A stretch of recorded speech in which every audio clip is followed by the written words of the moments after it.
Hello and welcome to the MSCTY School of Sound Art. I am your host Robin the Fog, and this is the second in a series of short videos exploring the relationship between sound and space, architecture and environment. Let's go sound hunting, shall we?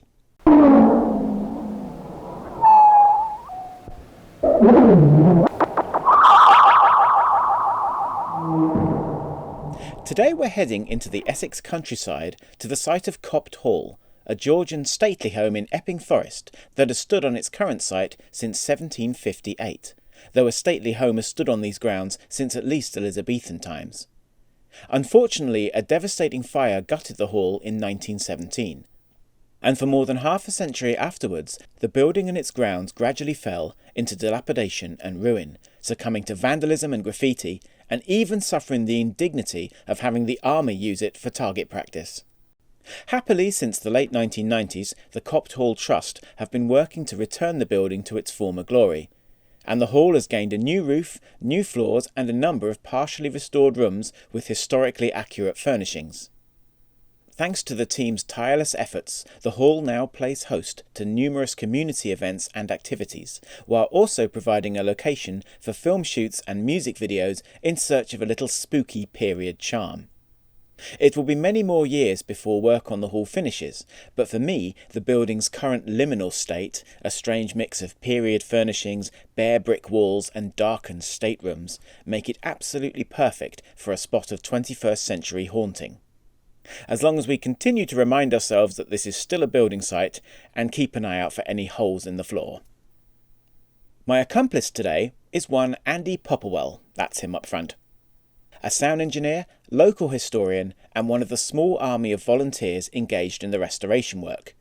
He also happens to be in possession of a master's degree in historical soundscapes and has spent much of the last year trying to recreate the sounds of Copt Hall during its glory days. Not the easiest of tasks in the modern age when you have the M25 running through your back garden.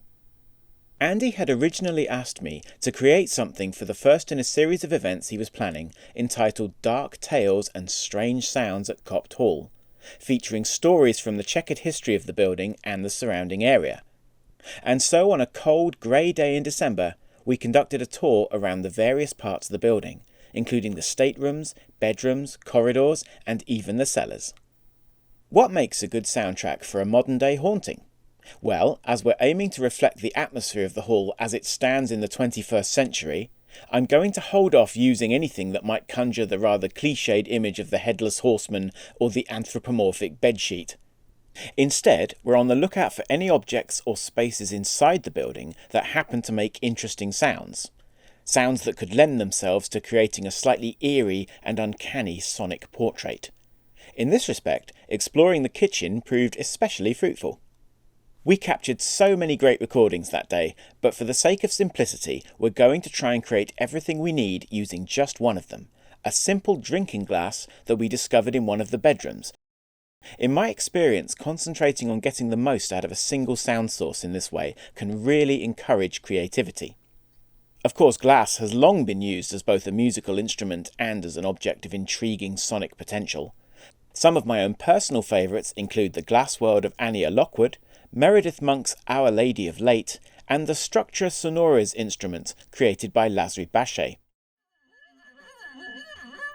Upon playing this particular glass, however, we discovered it to be something of a cheap reproduction.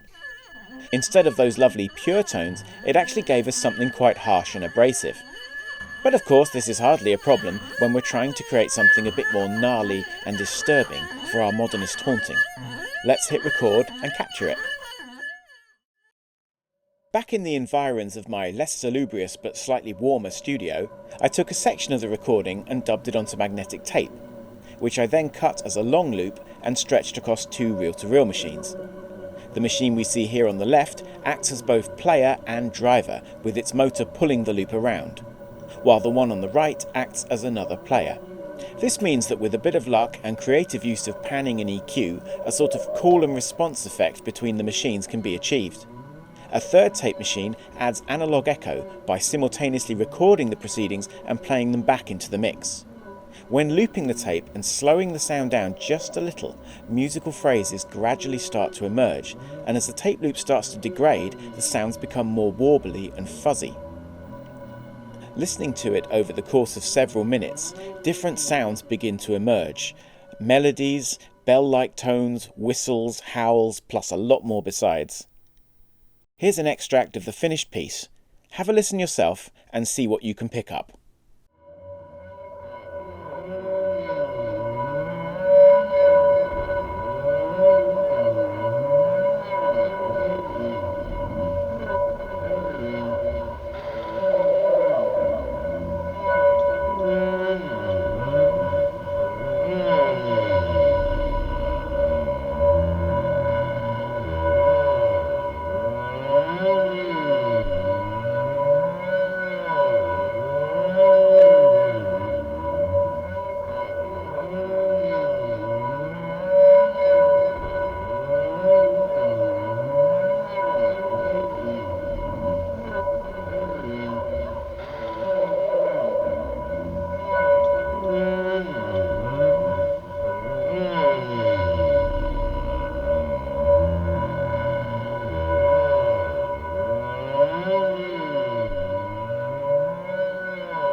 It still amazes me how little some recordings need to be worked on before you can achieve something genuinely strange and beguiling.